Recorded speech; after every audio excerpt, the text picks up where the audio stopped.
اللہ تجھے اپنی رحمت میں رکھے ابن حارثہ۔ خالد رضی اللہ عنہ نے کہا، اللہ تمہارے ساتھ ہے، میں نے یہ بھی دیکھ لیا ہے کہ ہم دریا پار نہیں کر سکتے۔ اللہ کا نام لے ابن ولید۔ مثنیٰ نے کہا، مجھے امید ہے کہ ہم ان کی صفیں اس طرح درہم برہم کر دیں گے کہ ہمیں ان کے پہلوؤں سے آگے نکلنے اور پیچھے سے ان پر آنے کا موقع مل جائے گا۔ میرے سوار رک کر لڑنے والے نہیں، یہ گھوم پھر کر لڑنے والے ہیں، انہیں آگے دھکیلنے کی ضرورت نہیں۔ مشکل یہ پیش آئے گی کہ انہیں پیچھے کس طرح لایا جائے۔ فارسیوں کو دیکھ کر تو یہ شعلے بن جاتے ہیں، انہوں نے فارسیوں کے ہاتھ بہت زخم کھائے ہیں۔ ابن ولید، تم جانتے ہو انہوں نے کس قسم کی غلامی دیکھی ہے۔ فارس کے ان آتش پرستوں نے اس علاقے کے مسلمانوں کو انسانوں کی طرح زندہ رہنے کے حق سے محروم رکھا تھا۔ ہم زرتش کی اس آگ کو سر کر دیں گے ابن حارثہ جس کی یہ عبادت کرتے ہیں۔ خالد رضی اللہ عنہ نے کہا، یہ خود مانیں گے کہ عبادت کے لائق صرف ایک اللہ ہے جس کی راہ میں ہم اپنی جانیں قربان کرنے آئے ہیں۔ آؤ، میں زیادہ دیر انتظار کرنا نہیں چاہتا۔ یہ جس طرح رکے ہوئے ہیں اس سے پتہ چلتا ہے کہ محتاط ہیں اور ان پر ہماری دھاک بیٹھی ہوئی ہے۔ تم اپنے سواروں کے ساتھ قلب میں رہو۔ مورخوں نے لکھا ہے کہ خالد رضی اللہ عنہ نے بہت سوچا کہ کسی طرح انہیں چالے چلنے کا موقع مل جائے، لیکن ایرانیوں کا سالار قارن بن قریاس دانشمند آدمی تھا۔ اسے پتہ چل گیا تھا کہ خالد رضی اللہ عنہ کس طرح لڑتا ہے۔ قارن نے اپنے شکست خوردہ سالاروں قباز اور انوشجان کو پہلوؤں میں رکھا اور اپنے لشکر کو آگے لے آیا۔ اس لشکر کی اپنی ہی شان تھی، پتہ چلتا تھا کہ کسی شہنشاہ کی فوج ہے۔ ان کے قدموں کے نیچے زمین ہلتی تھی۔ ادھر یثرب کے سرفروش تھے، ظاہری طور پر ان کی کوئی شان نہیں تھی۔ ایرانیوں کے مقابلے میں مسلمانوں کے ہتھیار بھی کمتر رکھتے تھے، لباس بھی یوں ہی سے تھے اور ان کی تعداد ایرانیوں کے مقابلے میں بہت تھوڑی تھی۔ خالد رضی اللہ عنہ نے اپنی فوج کو آگے بڑھنے کا حکم دیا تو ہزاروں قدموں کی دھمک اور گھوڑوں کی ٹاپوں کے ساتھ کلمہ طیبہ کا ورد کوئی اور ہی تاثر پیدا کر رہا تھا۔ یہ فوج تھکی ہوئی تھی اور زرتش تازہ دم تھے۔ دونوں فوجوں کے درمیان تھوڑا سا فاصلہ رہ گیا تو خالد رضی اللہ عنہ نے اپنی فوج کو روک لیا۔ مثنیٰ بن حارثہ اپنے سوار دستے کے ساتھ خالد رضی اللہ عنہ کے پیچھے تھے۔ دائیں اور بائیں پہلوؤں پر خالد رضی اللہ عنہ کے مقرر کیے ہوئے دو سالار عاصم بن عمر اور عدی بن حاتم تھے۔ اس دور کے جنگوں کے دستور کے مطابق زرتشتوں کا سپہ سالار قارن آگے آیا اور اس نے مسلمانوں کو انفرادی مقابلے کے لیے للکارا۔ مدینہ کا کوئی شتربان میرے مقابلے میں آ سکتا ہے؟ اس نے دونوں فوجوں کے درمیان آ کر اور للکار کر کہا، میرے مقابلے میں آنے والا یہ سوچ کر آئے کہ میں شہنشاہ فارس کا سپہ سالار ہوں۔ میں ہوں تیرے مقابلے میں آنے والا۔ خالد رضی اللہ عنہ نے اپنا گھوڑا آگے بڑھایا اور للکارے، قارن آ اور اپنے سالار ہرمز کے قتل کا انتقام لے، میں ہوں اس کا قاتل۔ خالد رضی اللہ عنہ ابھی قارن سے کچھ دور ہی تھے کہ خالد رضی اللہ عنہ کے عقب سے ایک گھوڑا تیزی سے آیا اور خالد رضی اللہ عنہ کے قریب سے گزر گیا۔ پیچھے رہ ابن ولید، یہ گھوڑ سوار للکارا، آتش پرستوں کا یہ سالار میرا شکار ہے۔ خالد رضی اللہ عنہ نے دیکھا وہ ایک مسلمان سوار مقل بن الاشی تھا۔ وہ پہلوانی اور تیغزنی میں مہارت اور شہرت رکھتا تھا۔ یہ ڈسپلن کے خلاف تھا کہ کوئی سپاہی یا سوار اپنے سالار پر برتری حاصل کرنے کی کوشش کرتا، لیکن وہ وقت ایسا تھا کہ بندہ و صاحب اور محتاج و غنی ایک ہو گئے تھے۔ سپاہی اور سوار جنگ کا مقصد سمجھتے تھے، جو جذبہ سپاہیوں میں تھا وہی سالاروں میں تھا۔ مقل بن الاشی یہ برداشت نہ کر سکا کہ اس کا سالار ایک آتش پرست کے ہاتھوں گھائل ہو۔ خالد رضی اللہ عنہ اپنے سپاہ کے جذبے کو سمجھتے تھے، وہ رک گئے۔ انہوں نے اپنے اس سوار کے جذبے کو مارنے کی کوشش نہ کی۔ مقل کے گھوڑے کی رفتار تیز تھی۔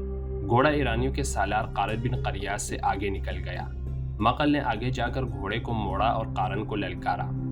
قارن نے پہلے ہی تلوار اپنے ہاتھ میں لے رکھی تھی۔ اس کے سر پر زنجیروں والا خود تھا اور اس کا اوپر کا دھڑ زیرہ میں تھا۔ اس کی ٹانگوں پر موٹے چمڑے کے خول چڑھے ہوئے تھے۔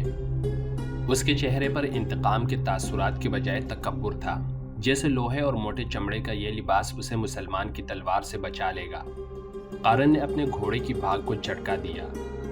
دونوں کے گھوڑے ایک دوسرے کے ارد گرد ایک دو چکر لگا کر آمنے سامنے آ گئے۔